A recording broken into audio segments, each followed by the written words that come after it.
Los integrantes de la Duma, la Cámara Baja del Parlamento ruso, ratificaron de manera unánime un acuerdo para la anexión de las repúblicas populares de Donetsk y Lugansk y de las regiones de Gerson y Zaporilla.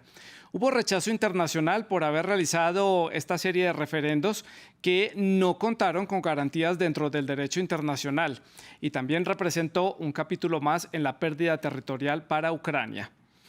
Hubo también, como lo decía, pues rechazo a nivel internacional, pero hay un gran reclamo a organismos como la ONU, la Unión Europea, la OTAN y actores importantes como Estados Unidos por no haber hecho nada para evitar la incorporación de estas cuatro regiones a la Federación de Rusia, que precisamente obliga a hacer cambios internos dentro de la Federación. Veamos. Esta incorporación de estos cuatro territorios ucranianos lleva a que Rusia tenga que modificar el artículo número 65 de la Constitución de la Federación por pasar de tener 85 sujetos federales a tener 89. La población de Rusia también aumenta, pasa de 147 millones de habitantes, ahora superará los 150 millones de ciudadanos. Al haber incorporado estos territorios, Rusia entonces controla todas las costas del mar de Azov. Prácticamente se convierte en un mar interno y le permite también proteger de una manera mucho más acertada la península de Crimea, que la incorporó a la Federación en el año 2014.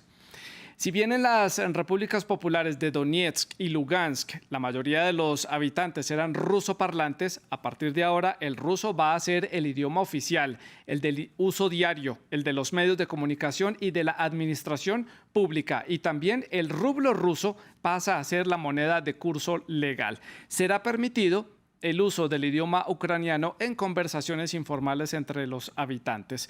Moscú ha puesto en marcha entonces este plan de transición para llevar a una plena incorporación de estos territorios que tendrá lugar su proceso final en enero del 2026. Es decir, les falta todavía un proceso muy largo para ser completamente sujetos federales dentro de la Federación de Rusia.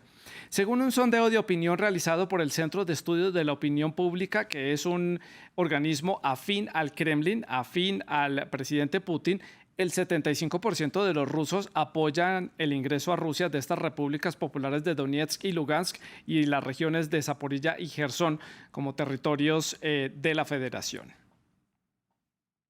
Entonces, ¿qué respuesta a nivel militar puede dar Ucrania, que afirma haber recuperado la ciudad de Liman y algunas zonas cercanas también a la ciudad de Kharkiv? ¿Es esto suficiente para garantizar una especie de triunfo de la batalla, no de la guerra?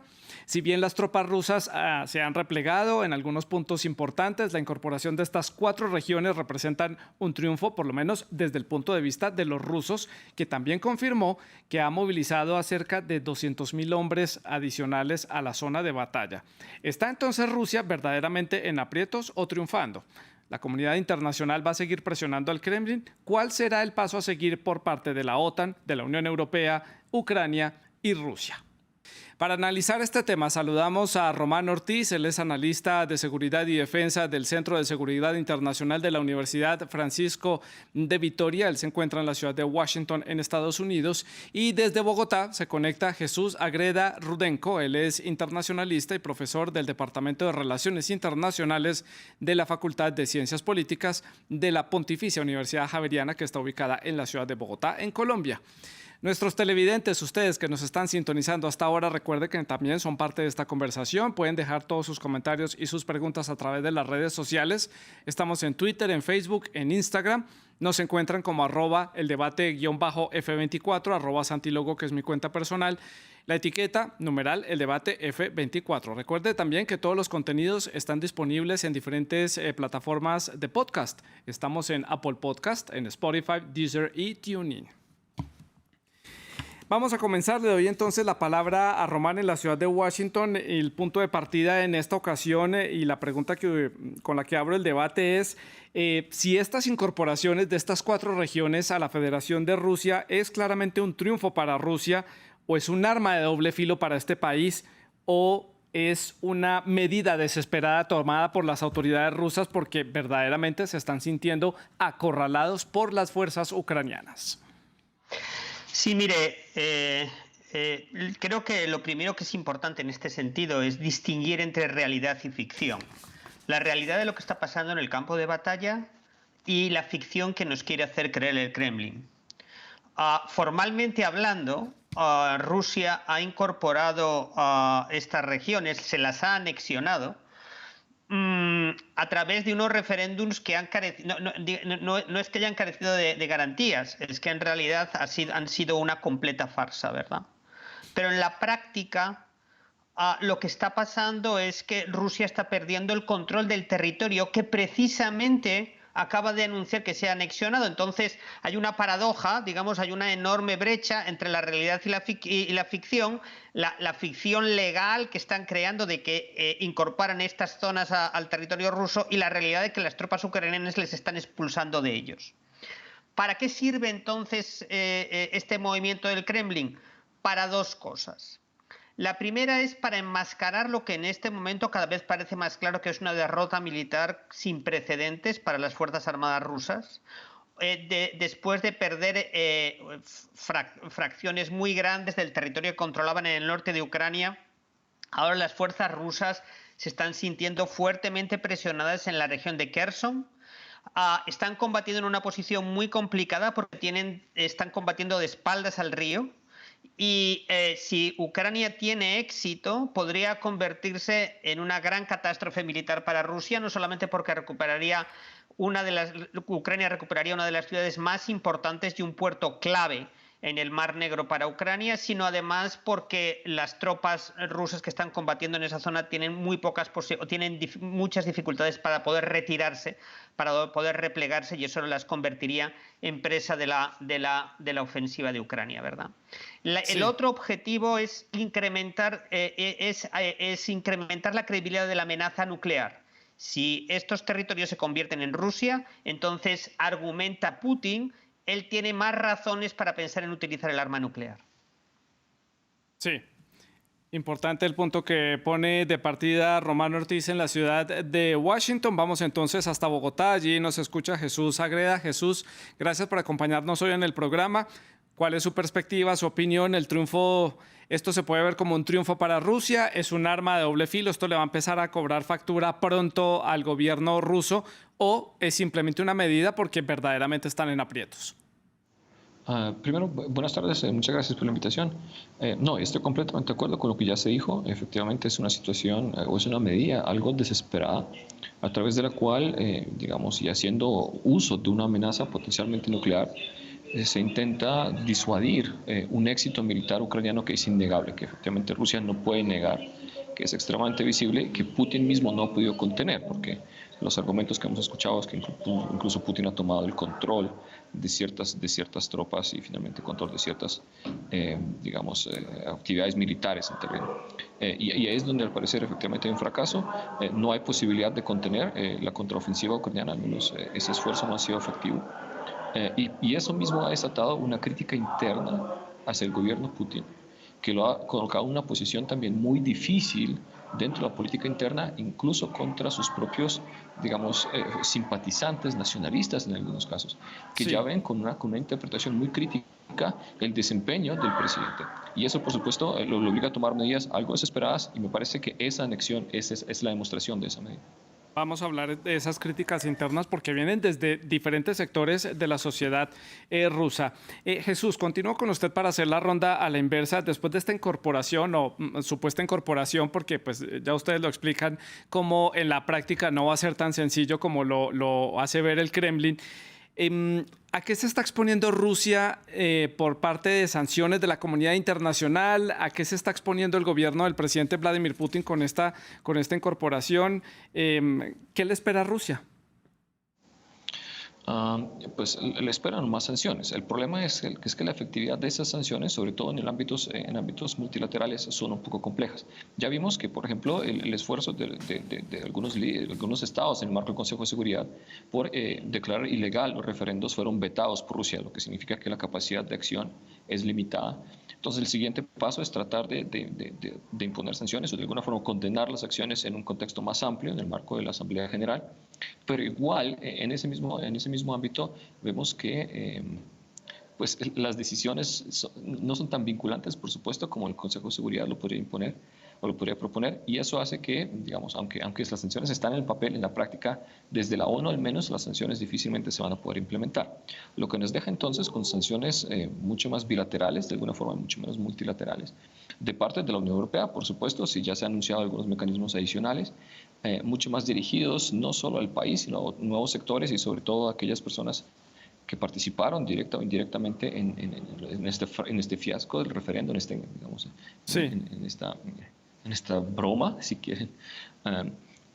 Y por otro lado, de parte de Estados Unidos, vemos un apoyo mucho más significativo a Ucrania, que ya ha tomado la decisión de no sentarse a negociar con este gobierno, sino buscar una solución netamente militar. Entonces, lo que veremos es un apoyo internacional a una Ucrania, pero para, digamos, lograr aún mayores ventajas militares, aprovechando el contexto en el cual se encuentra. Claro, ya vemos ese paquete de ayuda para Ucrania por parte de Washington de 625 millones de dólares anunciado recientemente. Román, su opinión sobre este tema, las consecuencias que pueden llegarle a Rusia a raíz de esta medida de la incorporación.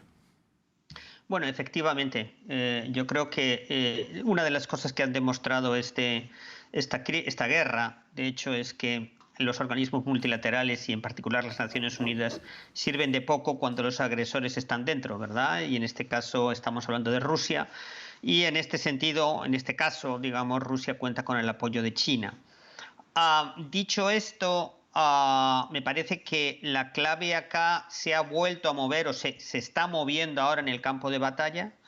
Las anexiones no van a dejar de ser más que un incentivo aún más grande para que Ucrania acelere las operaciones militares, porque ahora todo el territorio que no recupere tan rápido como pueda, sobre todo antes de que llegue el invierno y las operaciones militares bajen de ritmo, corre el riesgo de que Rusia, de alguna manera, cristalice este movimiento político. En consecuencia, las operaciones militares ucranianas se van a acelerar. Y yo creo que también lo más importante que está haciendo la comunidad internacional y particularmente los Estados Unidos, que es proporcionar equipo militar, todo el equipo militar posible a los ucranianos para que estos respondan exitosamente a la agresión rusa, ¿verdad? Entonces no creo que le espere nada muy bueno a Rusia de esto. Creo que en este momento Putin se encuentra en una posición muy difícil. Incluso recurrir a armas nucleares tácticas, serían armas nucleares de pequeño tamaño,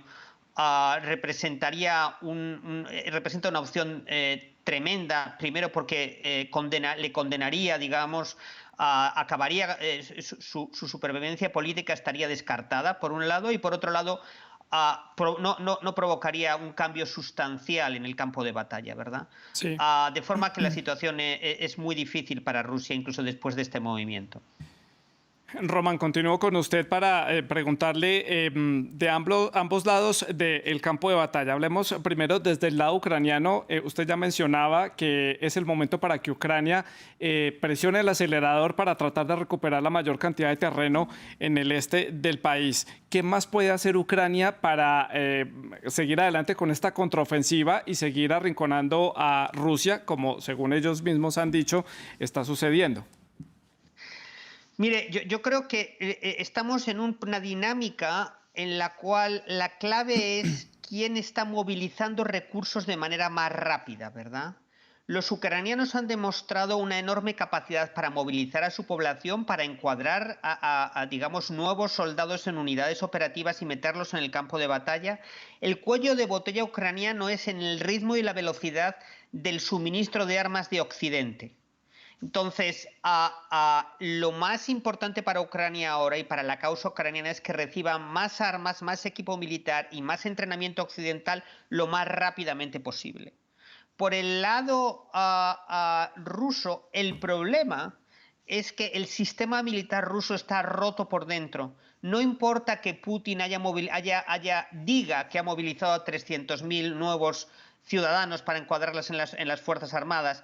Probablemente primero son bastantes menos porque el sistema de movilización ruso está en unas condiciones muy lamentables, pero además es que esos reclutas hay que entrenarlos, encuadrarlos, ponerlos mandos, encuadrarlos en unidades operativas, equiparlos y desplegarlos.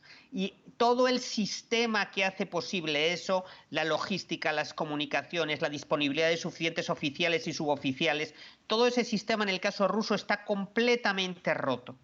Entonces, no hay mucho que Rusia pueda hacer en este momento. Sí. Ese es realmente el problema. La gran pregunta es si Ucrania va a poder mantener el momentum, el ritmo de las operaciones, pero eso depende más de la logística ucraniana que de la capacidad rusa para resistirse, que es cada vez más baja. Incluso los soldados rusos han dicho que tienen serios problemas para garantizar el suministro en algunos puntos donde están haciendo presencia. Su opinión, Jesús, en la ciudad de Bogotá, sobre lo que puede hacer Ucrania y Rusia para los siguientes días. Sí, no, Román lo ha dicho ya muy bien. Efectivamente, el problema de Rusia es, digamos, ya la parte material, pero fuera de eso me gustaría mencionar también el tema de motivación.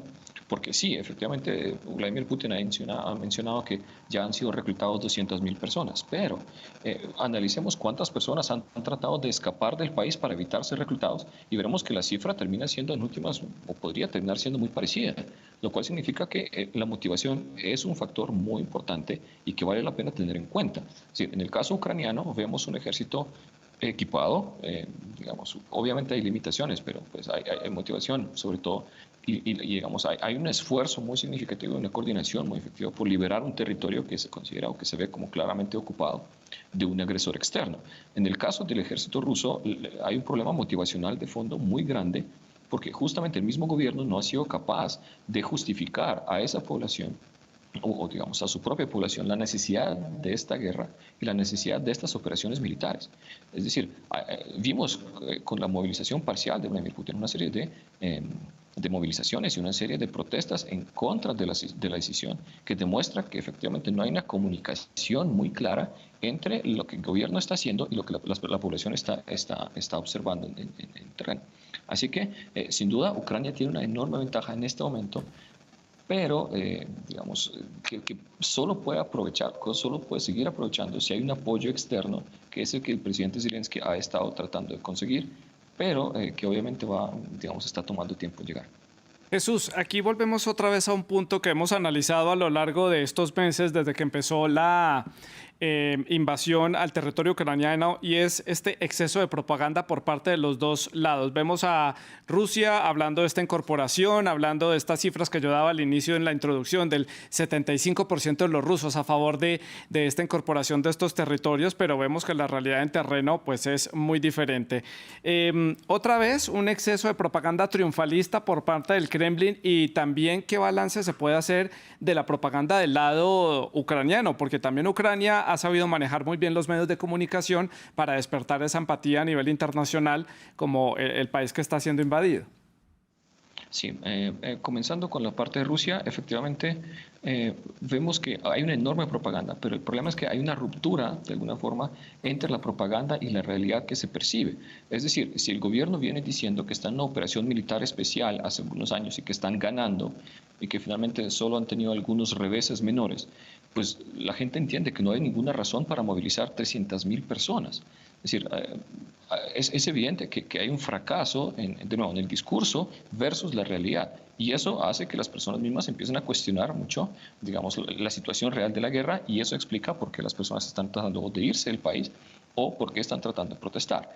En el caso ucraniano, digamos, esa incoherencia, o bueno, esas situaciones de incoherencia no han sido tan evidentes, y el discurso ha sido mucho más coherente y constante y mucho más, de alguna forma, comprobable en terreno en la mayoría de las situaciones, y eso le da una enorme ventaja.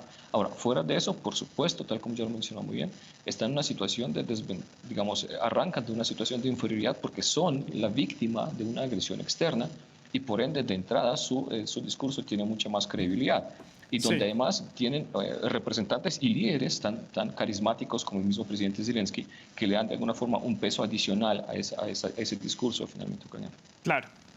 Román, continúo con usted. En la ciudad de Washington ya hemos hablado aquí algunos puntos sobre esas grietas, esas críticas que han comenzado a caer en el Kremlin al interior de la federación, ¿no? Puntos claves, por ejemplo, este fin de semana el diario ruso Komsomolskaya Pravda presentaba un panorama general del conflicto bastante negativo, cosa que no es habitual en los medios rusos. Hablaba justamente de lo que yo decía, los problemas del abastecimiento, la escasez de personal, mala coordinación entre las tropas, los errores tácticos que han cometido en terreno. un medio que es afín al gobierno está publicando eso. Y también veíamos otro punto importante, ese comentario hecho por el líder checheno Ramzan Kadyrov, que criticó muchas de estas operaciones tácticas de los militares rusos y dijo, es el momento de utilizar armas nucleares porque es lo que nos queda hacer. Bueno, yo creo que está claro que está apareciendo descontento en Rusia. Yo creo que es bastante evidente. Me parece que hay que entender bien la política rusa en el sentido de que las discrepancias dentro de la población pueden ser más o menos importantes, pero la sociedad civil por sí misma no es suficientemente fuerte en este momento como para poder desafiar directamente el control de Putin. Me parece que la clave acá está en qué puede estar pasando dentro de la élite gobernante rusa, de lo que normalmente se ha llamado la oligarquía, ¿verdad?, rusa, ese núcleo en torno a esa clase política y económica en torno a Putin. Y ahí me gustaría señalar un par de cuestiones. Primero, Putin tiene una apuesta muy personal por el control de Ucrania, una apuesta que no necesariamente comparte el resto de la élite política rusa. La élite política rusa no quiere perder, pero estaría dispuesto a hacer, digamos, a concesiones de una manera más sencilla que para Putin, que es una apuesta personal. El segundo punto que me parece clave acá es cómo está, digamos, manejando y cómo está manejando esta crisis Putin. Lo que está haciendo es confiar en líderes regionales dentro de Rusia, ¿verdad? En ese sentido es muy significativo cómo está manejando la movilización, el reclutamiento de nuevos soldados. Lo está haciendo a través de los líderes regionales rusos, ¿verdad? Y eso significa que está entregando más y más poder político a las regiones y perdiendo el control sobre ellas. Con ese escenario, en el corto plazo, yo diría que tiene todavía las palancas claves de poder para prevenir algo así como un golpe, es decir, todos estos rumores que han estado pasando en estos meses sobre la posibilidad de un golpe de palacio que le sacase del poder, pero a medida que vaya pasando el tiempo, es muy probable que los políticos regionales comiencen a sentir cada vez, primero, más autonomía y, por otra parte, menos interés en continuar respaldando a un líder que les ha conducido a esta crisis. Y en consecuencia es posible que sea desde las regiones desde donde surja digamos, un movimiento que puede provocar el desplazamiento de Putin del poder, ¿verdad? Román, en ese orden de ideas y precisamente al verse con este descontento por parte de las regiones, de las diferentes repúblicas y oblasts que conforman el país, viendo que militarmente los resultados no están a su favor en el frente de batalla, vuelve y queda sobre la mesa esa posibilidad que Rusia juega cada tanto y son las armas nucleares. Han dicho que es momento de usarlas, pero las armas nucleares de pequeño calado, de pequeño tamaño, sigue siendo una opción muy arriesgada, pero dada la desesperación en la que se pueden ver, ¿podría ser una carta jugada? Hay un riesgo, sin lugar a dudas. Rusia ha conservado varios miles, aproximadamente unas 2000 armas nucleares tácticas de pequeño tamaño para que, digamos, la audiencia se haga una idea. Estaríamos hablando de armas nucleares que podrían ser algo más grande que las de Hiroshima o hasta la mitad de la bomba de Hiroshima en términos de potencia, ¿verdad? Desde 0.5 kilotones hasta aproximadamente 12 o 15 kilotones de potencia.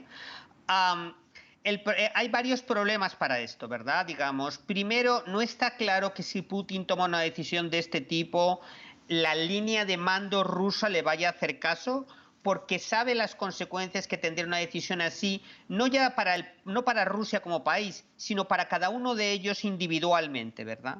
El segundo problema es que la efectividad del uso de estas armas sobre el campo de batalla es muy limitada, ¿verdad? Estamos hablando de unidades que están en movimiento, que están dispersas, y un arma nuclear evidentemente es un dispositivo de una enorme potencia, pero no sería capaz de revertir el escenario estratégico por sí misma.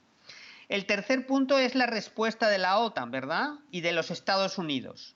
Y parece claro, aunque se ha mantenido una ambigüedad muy explicable, porque parte del intento de disuadir a Rusia es no decirle lo que podría pasar, que la respuesta de la OTAN incluiría represalias de carácter convencional, no nuclear, es decir, las Fuerzas Armadas de la OTAN atacarían a las rusas pero haciendo uso de fuerzas convencionales, no nucleares, y segundo, probablemente la entrada de tropas de la OTAN dentro de Ucrania en apoyo de Ucrania. Y además de eso, y este es mi último punto, me parece que es clave también pensar que el socio más importante que tiene en este momento Rusia, el apoyo de alguna manera vergonzante, pero en cualquier caso crítico que tiene en este momento Rusia, que es China, está en contra de una escalada de esa naturaleza, porque los efectos de eso sobre la situación económica mundial sería de una gravedad extrema. Entonces, todos esos factores hacen que, aunque haya una posibilidad, porque las armas nucleares están ahí, y la doctrina rusa habla de su uso cuando hay una situación militar crítica, como en este momento, hay muchos factores que pueden disuadir a Rusia de dar ese paso, ¿verdad? Claro, ese sería ya un escenario de una escalada de una magnitud, pues, difícil de comprender a lo que podría llegar este conflicto, Román, pero es un escenario posible. Parte del análisis nos lleva hasta allá. Jesús, veámoslo entonces ahora desde el otro lado del escenario posible, y es esa mesa de diálogo. En este momento completamente cerrada. El presidente de Ucrania, Volodymyr Zelensky, dijo que es imposible conversar con Rusia en este momento a raíz de los hechos que han tenido lugar en los últimos días. Es decir, la incorporación o el intento de incorporación de estas 4 regiones a la federación. El diálogo, ¿qué pasa? ¿No puede haber una conversación Kiev-Moscú? ¿Turquía otra vez de pronto podría entrar a mediar? No, en este momento, tal como lo mencionó muy bien, efectivamente la puerta de diálogo se ha cerrado de manera bastante fuerte, y de entrada la verdad es que la negociación era muy difícil, porque básicamente la única, digamos, la condición que Ucrania ponía sobre la mesa para entrar a negociar era la retirada de las tropas de Rusia sobre los territorios ocupados. Eventualmente la solicitud se amplió a Crimea, y de ahí básicamente la posibilidad de negociación se eliminó, porque tal como ya lo vimos en terreno, Putin de alguna forma su posición política es que no puede perder, y obviamente liberar o retirarse de los territorios ocupados sería una forma de perder. Así que no es solo que Ucrania de alguna forma no está interesada en negociar, es que también Rusia no está dispuesta a negociar lo mínimo que sería la integridad territorial, sobre la base mínima de la aceptación del reconocimiento de la integridad territorial ucraniana. Y eso significa que efectivamente no hay negociación, y creo que en este momento no hay tampoco, digamos, un intermediario que pueda jugar ese papel. Efectivamente se ha mencionado la posibilidad de Turquía, pero vimos, por ejemplo, cómo 2 días antes de la decisión de anexarse las regiones, o bueno, de promover la idea de los referendos, el presidente Erdogan había dicho que Rusia estaría dispuesta a buscar una posible solución dialogada, lo que por supuesto dejó muy mal parado al presidente de Turquía, demostrando que tal vez, digamos, una cosa es lo que él está percibiendo el conflicto, o incluso, peor el escenario, una cosa es lo que le está diciendo el gobierno de Moscú y otra cosa es lo que está haciendo en terreno, lo que demuestra de nuevo que la posibilidad de una negociación y la posibilidad, digamos, de una intermediación turca es muy, muy limitada. Y entonces, eso sumado con unos intereses completamente divergentes sobre lo que podría ser una negociación, y sobre todo los resultados que debería tener esa negociación, implica que efectivamente no es una posibilidad viable en este momento.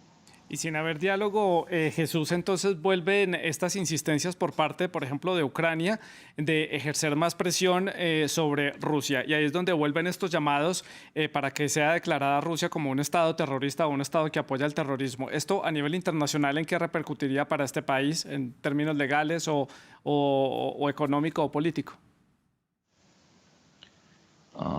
Bueno, ahí evidentemente, digamos, hay unas sanciones adicionales fuera de las que puede haber, y hay sobre todo una presión moral adicional desde el punto de vista, digamos, de exclusión del sistema internacional. Es decir, la idea sería terminar de destruir la imagen de Rusia, que Rusia pues está destruyendo por sí sola, pero sería destruir la imagen de Rusia internacionalmente y asociándolo ya con algo mucho más, digamos, problemático para este mismo sistema que es el fenómeno del terrorismo.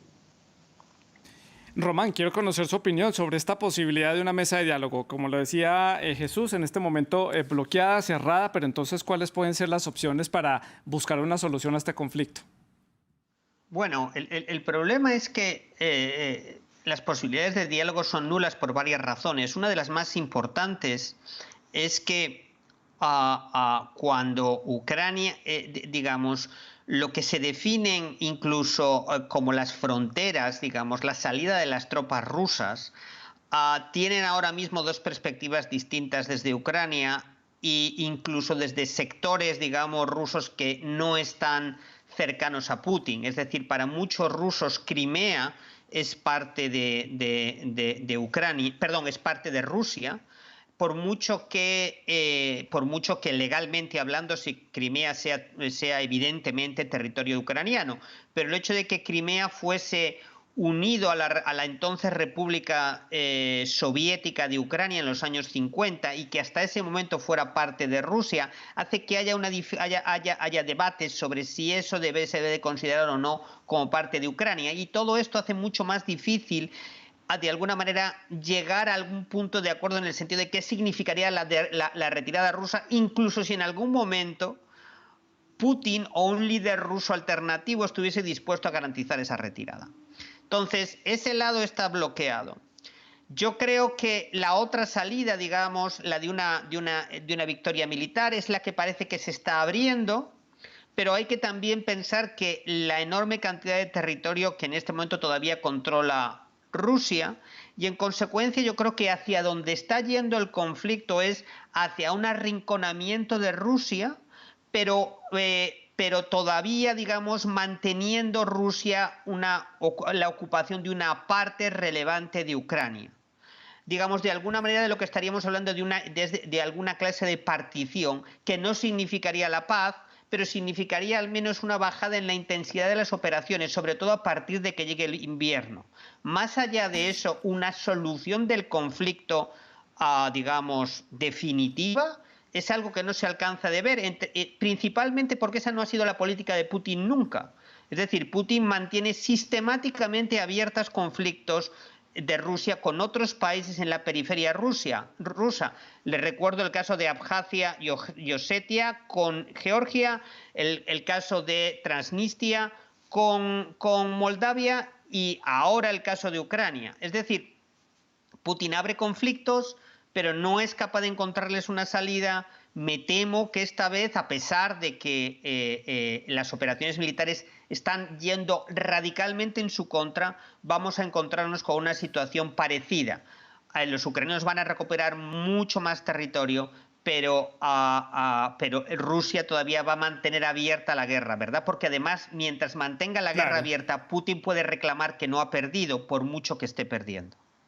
Bueno, pues llegamos a la parte final del programa. Román y Jesús, hagamos las conclusiones de lo que deja este capítulo de este conflicto entre Rusia y Ucrania con esta anexión de estos 4 territorios, estas victorias, como lo reclaman ambas partes, dependiendo del punto de vista que se mire.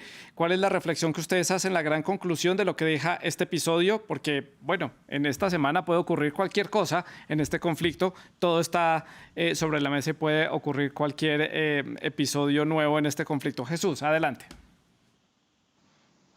Bueno, personalmente creo que estamos ante una situación extremadamente delicada, sobre todo en la cual Rusia, debido al fracaso de alguna forma en el campo militar, se está arrinconando, el gobierno ruso se está arrinconando en una situación extremadamente sensible, es decir, donde se retrae y de alguna forma se pone ante una posición en la cual la amenaza nuclear parece ser la única alternativa que le queda por evitar perder lo que se ha ganado. Y eso, por supuesto, pone al presidente Putin en una situación muy delicada. O por un lado, de alguna forma se echa para atrás y acepta la derrota y, digamos, pierde, por supuesto, influencia y popularidad política entre los grupos políticos que todavía lo apoyan. O, por el contrario, toma la decisión de empezar a utilizar armas tácticas. Y eso, en cualquiera de los dos escenarios, es extremadamente destructivo para el futuro de la región y, finalmente, el futuro del mundo. Sí. Román, para el cierre del programa, su conclusión. Bueno, 2 cuestiones que me parecen fundamentales. Primero, no estamos hablando en este caso de un conflicto en el que tengamos que mirar los 2 lados para encontrar un punto de equilibrio.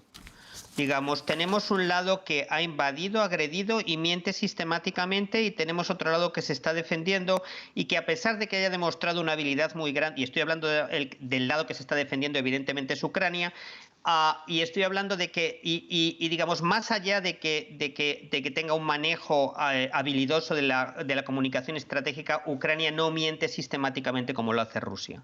Entonces, por un lado, no hay espacio para la neutralidad aquí. Rusia es el culpable de la guerra, Ucrania está defendiéndose. Por otro lado, digamos, de cara al futuro, lo que vamos a tener es un conflicto más largo, incluso aunque Rusia está claramente perdiendo, mientras Putin esté en el poder, el conflicto se va a prolongar.